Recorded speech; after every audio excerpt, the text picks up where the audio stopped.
Sir 'Mohan Babu' గారి issue చూసుకుంటే, మొన్నటి వరకు దేశం వదిలి పారిపోయారన్న వ్యక్తి ఇప్పుడు తిరుపతిలో ప్రత్యక్షమయ్యారు అనే న్యూస్ వచ్చింది సార్. ఇప్పుడు ఆయనకి బెయిల్ వచ్చిందా అసలు? ఆయన్నెందుకు తిరుపతిలో ఉన్నా సరే పోలీసులు అరెస్ట్ చేయట్లేదు? మోహన్ బాబుది గత కొంతకాలంగా వివాదాస్పదంగా ఉంది. అవును సార్. మనం చాలా వీడియోలు మాట్లాడుకున్నాం. హ్మ్. అంటే లేటెస్ట్‌గా ఆయన కేస్‌కి సంబంధించిన డెవలప్‌మెంట్ ఏందంటే, బేసిక్‌గా ఆయన మీద 109 బిఎన్ఎస్ యాక్ట్ పెట్టారు.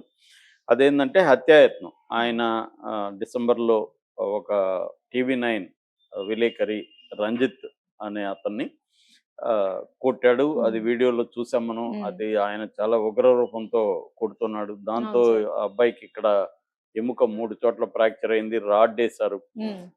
దాంతో ఒక్కసారిగా మీడియా నుంచి, పబ్లిక్ నుంచి, ఇటు ప్రభుత్వం నుంచి మోహన్ బాబు పట్ల తీవ్ర వ్యతిరేకత వచ్చింది. దాంట్లో ఇమ్మీడియేట్‌గా ఆయన దీని నుంచి ఎక్కడ త్వరగా అరెస్ట్ చేస్తారని ఆయనగా హాస్పిటల్‌కెళ్ళిపోయాడు.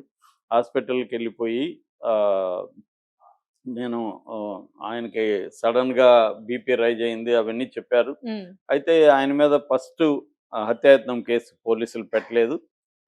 మామూలుగా గొడవ జరిగిందన్నట్టుగా కేసు పెట్టేశారు. దాంతో విలేకరుల సంఘాలు గావచ్చు, జర్నలిస్ట్ సంఘాలు గావచ్చు, ధర్నాలు, రాస్తారోకోలు చేసి ప్రెషర్ తీసుకొచ్చాయి గవర్నమెంట్ మీద. దాంతో గవర్నమెంట్ గూడా పోలీసులు బిఎన్ఎస్ 109 కింద ఆయన మీద హత్యాయత్నం నేరం కింద కేసు పెట్టారు. హ్మ్. అయితే దాని తర్వాత మోహన్ బాబు కొంత ఎక్స్‌ప్లెయిన్ చేయడానికి ట్రై చేశాడు. ఒక ఆడియో రిలీజ్ చేశాడు. నాకు జర్నలిస్ట్ మిత్రులే అది ఇది అని హ్మ్. మాట్లాడాడు. అవును సార్. నిజానికి గతంలో గూడా ఆయన జర్నలిస్ట్‌ల పైన దాడి చేశారు. ఒకప్పుడు ఇదే టీవీ9కి ఆయన తుపాకీ తీసుకెళ్ళాడన్న వార్తలు గూడా బయటకొచ్చాయి. హ్మ్. బెదిరించడానికి విష్ణు మ్యారేజ్ సమయంలో. అట్లాంటిగా మొన్నటికి మొన్న ఈ సంఘటన జరగకముందు అక్కడ శ్రీ విద్యా నికేతన్ తిరుపతి రంగంపేట, తిరుపతి దగ్గర చంద్రగిరి దగ్గర రంగంపేట అని ఉంటది. ఆ ఏరియాలో వీళ్ళ యూనివర్సిటీ ఉంటది. చాలా కాలేజీలు అక్కడ ఉంటాయన్నమాట. ఇంజినీరింగ్ కాలేజీ, నర్సింగ్ కాలేజీ ఇలాగ కాలేజీలుంటాయి. అక్కడ ఆహ్, విషయాలు తెలుసుకోవడానికి ఎందుకంటే దాని మీద చాలా విమర్శలొచ్చాయి. మనోజ్ గూడా మాట్లాడాడు. అక్కడ ఫీజులు ఎక్కువ కలెక్ట్ చేస్తున్నారని, కంపల్సరీ భోజనం హాస్టల్‌లోనే తినాలని రూల్ పెట్టారని, దానికి సంబంధించిన డబ్బులు ఎక్కువ వసూలు చేస్తున్నారని, ఇలాగ అనేక విమర్శలొచ్చినప్పుడు అవును సార్. మనోజ్ గూడా దాన్ని తీసాడు. దాని హ్మ్. మీద విచారించడానికి సుమన్ టీవీ వాళ్ళు వెళ్తే, వాళ్ళని బంధించి గదిలో వాళ్ళ ఫోన్‌లని హ్మ్. పగలగొట్టి, కెమెరాలను పగలగొట్టి, వాళ్ళ మీద దాడి చేశారని వాళ్ళు గూడా కంప్లెయింట్ ఇచ్చారు. అన్ అలాగా వీళ్ళు గతంలో గూడా బౌన్సర్ల చేత దాడులు చేయించడం, బ్రాహ్మణ సంఘాలు హ్మ్.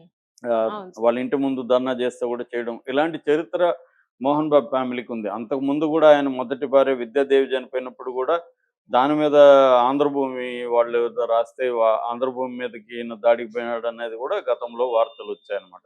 అలాగా విలేకరుల మీదకి ఈ మోహన్ బాబు వెళ్ళడం అనేది ఫస్ట్ టైమ్ హ్మ్. గాదనేది గూడా చర్చకొచ్చింది. దాంతో తీవ్రమైన వ్యతిరేకతొచ్చింది. అయితే ఈ పర్టిక్యులర్ విషయంలో పబ్లిక్ నుంచి మాత్రం మోహన్ బాబుకి సింపతి వచ్చింది. మామూలుగా అయితే మోహన్ బాబు పబ్లిక్‌లో గూడా ఏమి సింపతి లేదు. కానీ హ్మ్. ఈ పర్టిక్యులర్ విషయంలో. హ్మ్. ఎందుకంటే వాళ్ళ ఫ్యామిలీ గొడవలు పాపం ఆయన ఆడియో రిలీజ్ చేశాడు. "మేము ఏడుస్తున్నాంరా నేను, మీ అమ్మ. ఈ వయసులో మాకు శోభ పెట్టావు గదరా!" ఇవన్నీ అవును చేస్తున్నాడు. సార్. హ్మ్. దాంతో ఐడెంటిఫై అయ్యారు. హ్మ్. నిజమే గదా పాపం. అంత పెద్ద ఫ్యామిలీ ఆయన ఎన్నో కష్టాలు పడి సినిమా రంగంలోకి వచ్చి నిలదొక్కుకొని ఒక మామూలు పల్లెటూరు వాళ్ళది మోదుగులపాలెం అని ఏర్పేట దగ్గర కాళహస్తి దగ్గర. అటువంటి ఫ్యామిలీలో నుంచి వచ్చి ఆయన డ్రిల్ మాస్టర్‌గా ఉంటూ అసిస్టెంట్ డైరెక్టర్‌గా బాధలు పడుతూ అప్పుడు కూడా అనేక అవమానాలు ఎదుర్కొన్నాడు ఆయన. హ్మ్. ఆయన ఓపెన్‌గా చెప్పాడు. ఆయనకేందంటే ఒక బోల్డ్‌నెస్, ఓపెన్‌నెస్ ఉంటది. అది ఇతరులని విమర్శించడమైనా, తనని హ్మ్. విమర్శించుకోవడమైనా, తన అవమానాలు చెప్పుకోవడమైనా ఆయన బోల్డ్‌గా అవును సార్. చెప్పుకుంటారు. చాలామంది తనకు జరిగిన అవమానాలు చెప్పుకోరు. కానీ ఆయన ఓపెన్‌గానే చెప్పుకునే నేచర్ ఉంది. అలాగా బాధలు పడిన వ్యక్తి ఇవాళ వాళ్ళ కుటుంబం సమస్యలుంటే ఈ మీడియా ఏంది వెంటాడుతుంది. గత కొంతకాలంగా ముఖ్యంగా యూట్యూబ్ ఛానెల్‌లు పెరిగిపోయినాక హ్మ్. విపరీతంగా మీడియా పట్ల వ్యతిరేకత జనాల్లో పెరిగింది. అవును సార్. ఎందుకంటే వీళ్ళకి ప్రైవసీ లేదు, ఏమీ లేదు. వాళ్ళు బాధల్లో ఉంటే వీళ్ళెత్తి మైకులు పెట్టి మీరేమనుకుంటున్నారు? ఫీల్ హ్మ్. అవుతున్నారా? లేదా? ఇవన్నీ పోయి అడుగుతారు అన్న కోపం చాలామందికుంది. అట్లాగే మనం పెట్టే టైటిల్‌లు వీటి పట్ల గూడా సమాజంలో వ్యతిరేకత ఉంది గానీ, అవే జూస్తారు మళ్ళీ వాళ్ళు హ్మ్. గూడా. హ్మ్. వాళ్ళు వ్యతిరేకత ఉంటే చూడకుండా ఉంటే అలాంటి టైటిల్ పెట్టరు. అవును సార్. సో, చూస్తా వ్యూస్ ఎక్కువొస్తాయి గాబట్టి ఇవే హ్మ్. పెడుతున్నారు. ఇది ఒక కాంప్లెక్స్ ఇష్యూ. సో, ఇలాగా దానివల్ల వీళ్ళెళ్లి వాళ్ళ ఇంటికెందుకెళ్లారు? మోహన్ బాబు ఇంటికెళ్తే ఎవరైనా కోపం రాదా? వచ్చినోళ్ళు విలేకరులే అని ఏం జెప్పొచ్చు. రేపొద్దున వాళ్ళు యాంటీ సోషల్ ఎలిమెంట్స్ కూడా జర్నలిస్టులు ముసుగులో వెళ్ళొచ్చు కదా, అర్ధరాత్రి మీరు ఎందుకు వాళ్ళ ఇంటికి వెళ్ళారు, ఇలాగా విమర్శలు వచ్చాయి. కాకపోతే ఏంటంటే ఇది మనోజ్ కూడా దీని పట్ల ఇది ఇచ్చాడు, నేనే పిలిచాను వాళ్ళని. ఉమ్, మనోజ్ ఎందుకు వెళ్ళాడు ఆ టైంలో అంటే వాళ్ళ పాప 9 నెలల పాప ఇంట్లో ఉంది, తీసుకురావాలని వెళ్ళాడు. కాకపోతే మనోజ్ బౌన్సర్ని అలో చేయలేదని, మనోజ్ బౌన్సర్ని తీసుకెళ్ళడానికి కుదరక ఆల్రెడీ విష్ణు బౌన్సర్ని అక్కడ పెట్టాడు. సో ఉమ్, బౌన్సర్లు తనని రానియరని మనోజ్కి ఐడియా ఉంది కాబట్టి మనోజ్ విలేకరులను తీసుకెళ్ళాడు. సో కాబట్టి విలేకరులు తప్పు కూడా ఏం లేదు, వీళ్ళేమో ఆయన ఇంటికి వెళ్ళలేదు, మనోజ్ పిలిస్తే వెళ్ళారు. సో మనోజ్ పిలిచినప్పుడు అక్కడేదో చిన్న గొడవ జరిగింది, షర్టు చినిగింది, గేటు ఓపెన్ చేసుకొని మనోజ్ వెళ్ళాడు. వీళ్ళు కూడా లోపలికి వెళ్ళారు. వెళ్ళినప్పుడు ఆయన బయటకు వచ్చాడు. వీళ్ళేమనుకున్నారు, ఆయన ఏమన్నా ఉమ్, చెప్తాడేమో అనుకొని, మీరు చెప్పండి సార్, ఆయన ఏమనుకున్నాడు, ఆల్రెడీ వీళ్ళు డిస్టర్బ్ చేస్తున్నారు, గత కొంతకాలంగా నన్ను భయంకరంగా నా ఫ్యామిలీని నోటికొచ్చినట్టు టైటిల్ పెట్టి ఇచ్చేస్తున్నారని ఆల్రెడీ కోపంతో ఉన్నాడు ఆయన.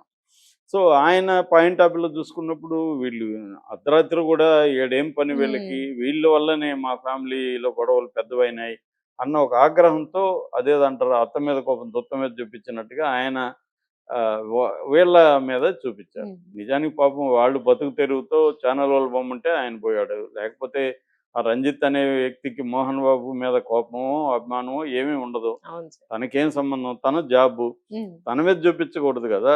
కానీ ఆయన చూపించేశాడు. ఆయన పెద్ద ఆయన ఉమ్, కోపాన్ని అణుచుకోలేకపోయాడు. ఎప్పటి నుంచో ఆయన గత కొంతకాలం నుంచి చాలా తీవ్ర ఆవేదన ఉంది. ఇవన్నీ ఓకే. కానీ చట్టం ఒకటి ఉంటది కదా. ఉమ్, చట్టం ఏం చెప్తుంది? ఎవరి మీద దాడి చేసి ప్రాణాపాయ పరిస్థితి కల్పించే విధంగా ప్రవర్తిస్తే అది చట్ట ప్రకారం నేరం నేరం. కాబట్టి కేసు ఉమ్, పెట్టారు. అయితే ఈయన ఏం చేశాడు ఇప్పుడు, మామూలుగా 2 పద్ధతులు ఉంటాయి కేసులు పెట్టినప్పుడు. ఒకటి పోలీసులను, వ్యవస్థను మేనేజ్ చేసుకోవడం. ఎక్కువగా అదే చేస్తారు. డబ్బున్నోళ్ళు అని సెలబ్రిటీలు గాని వీళ్ళేం చేస్తారంటే తమకున్న సర్కిల్స్ ద్వారా, ఇప్పుడు మనకేదన్నా కారు ఉంది, కారు ఆపి ఏదన్నా పోలీస్ స్టేషన్‌కి తీసుకెళ్ళాడనుకో, నేనేం చేస్తా, నాకెవరో సీఐయో, ఎస్ఐయో లేకపోతే ఏసీపీనో పరిచయం ఉంటే వాళ్ళకి ఫోన్ చేస్తా, సార్ నా ఉమ్, కారు ఇట్లా ఉమ్. తీసుకెళ్ళాలి సార్. నేను లీగల్‌గా ఎదుర్కోను. ఇట్లొస్తా, ఈ అవును రూట్‌లో సార్. వస్తా. ఇది ఉమ్, జరిగేది. అందరూ చేసేది ఉమ్, ఇదే. మనమైనా చేస్తాం, ఎవరైనా చేస్తారు మన ఉమ్, మన శక్తి మేరకు. మోహన్ బాబు కూడా అదే ట్రై చేశాడు. కానీ ఇక్కడ రేవంత్ రెడ్డి ప్రభుత్వం కొద్దిగా స్ట్రిక్ట్‌గా ఉంది. దాంతో మోహన్ బాబు కూడా ఏమి చేయలేక ఇప్పుడు లీగల్‌గా ఎదుర్కోవాల్సిన పరిస్థితి. దాంతో ఈయన కోర్టుకెళ్ళాడు. ఇక్కడ హైకోర్టులో క్వాష్ పిటిషన్, అసలు కేసు కొట్టామంటే కేసు కొట్టేయలేదు. యాంటిసిపేటరీ బెయిల్ ఏశాడు. బెయిల్ కూడా రిజెక్ట్ చేసింది. దాంతో ఆయన సుప్రీం కోర్టుకెళ్ళాడు. అక్కడ ఆయన పరిస్థితి ఏంటి, ఆ రోజు ముకుల్ రోహత్గి ఈయన అడ్వకేట్. మామూలుగా సుప్రీం కోర్టులో అనేక కోర్టులుంటాయి, ఉమ్, బెంచ్‌లు. ఉమ్, ఆయన వేరే పనిలో ఉన్నప్పుడు పాస్ ఓవర్ అనే ఒక ప్రొవిజన్ ఉంటది. పాస్ ఉమ్, ఓవర్ అంటే ఒకరోజు ఒక 10 కేసులు వచ్చాయనుకో, 10 కేసులు ఆ జడ్జి ముందుకొస్తే ఒక ఫైలు ఓపెన్ చేసి పిలిస్తే అడ్వకేట్ వేరే చోట ఉన్నాడనుకో ఆ టైంలో, ఉమ్. దీన్ని పక్కన పెట్టండి సార్, అంతా అయిపోయిన అన్ని కేసులు అయిపోయినాక లాస్ట్‌లో చూడండి ఉమ్. అని రిక్వెస్ట్ చేయడాన్ని పాస్ ఓవర్ అంటారు. సో అలాగా పాస్ ఓవర్ అడిగారు, కానీ జడ్జి ఒప్పుకోలేదు. పాస్ ఓవర్ లేదు, గురువారానికి అంటే ఈ రోజుకి ఉమ్, పోస్ట్‌పోన్ చేస్తాను. సో ఈరోజు విచారణ ఉంది. అయితే మోహన్ బాబు పారిపోయినాడన్న విమర్శలు వచ్చాయి. ఆయన విదేశాల్లో ఉన్నాడని కూడా అన్నారు. ఉమ్, ఆయన మధ్యలో నేను ఎక్కడికి పారిపోలేదని స్టేట్మెంట్ ఇచ్చారు, కానీ బయట మీడియా గాని, యూట్యూబ్‌లో గాని లేకపోతే ఎక్కడ గాని ఆయన కనబడలా.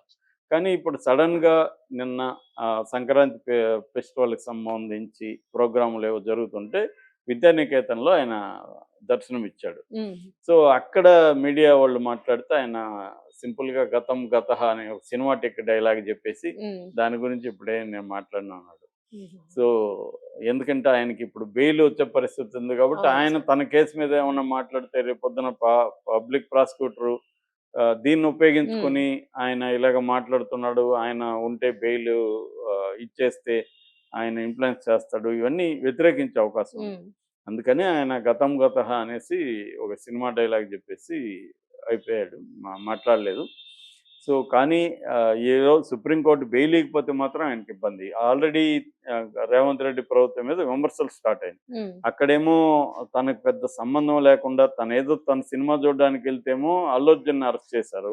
అవును సార్. అల్లు అర్జున్ దోషి అని చెప్తున్నారు. అవును. ఇక్కడ ఓపెన్ గా అటాక్ చేసిన విజువల్స్ ఉన్నాయి, ప్రత్యక్ష సాక్షులు ఉన్నారు. మోహన్ బాబును మాత్రం ఎందుకు ఇన్ని రోజులు మీరు అరెస్ట్ చేయట్లేదు? ఉమ్, ఎప్పుడో 24వ తేదీ లాస్ట్ మంత్ 24 డెడ్ లైన్ పెట్టారు సిపి. ఇప్పటికి కూడా ఎందుకు అరెస్ట్ చేయట్లేదు మోహన్ బాబుని? ఆయనకి ఉమ్. బెయిల్ రాలే, ఏం లేదు. అరెస్ట్ ఎందుకు చేయట్లేదు అవును సార్. అన్న విమర్శలు ఉన్నాయి. ఉమ్, అంటే మోహన్ బాబు ఏమన్నా మేనేజ్ ఆల్రెడీ చేసుకున్నాడా అన్న డౌట్లు కూడా వచ్చాయి. ఉమ్, ఎందుకంటే మోహన్ బాబు చేసుకోగలిగిన సామర్థ్యం ఉన్న వ్యక్తి. ఆయనకి సీఎంలు అందరూ పరిచయాలు ఉన్నారు. ఈవెన్ మోడీతో అనేక సార్లు కలిశాడు ఆయన. సో ఈవెన్ పిఎం ఆఫీస్ నుంచి కూడా చెప్పించుకోగలరు ఆయన ఉమ్, అనుకుంటే. ఉమ్, కాబట్టి మేనేజ్ అయిపోయి ఉంటుందని ఎక్కువ మంది నమ్ముతున్నారు కాబట్టి ధైర్యంగా ఆయన తిరుపతిలో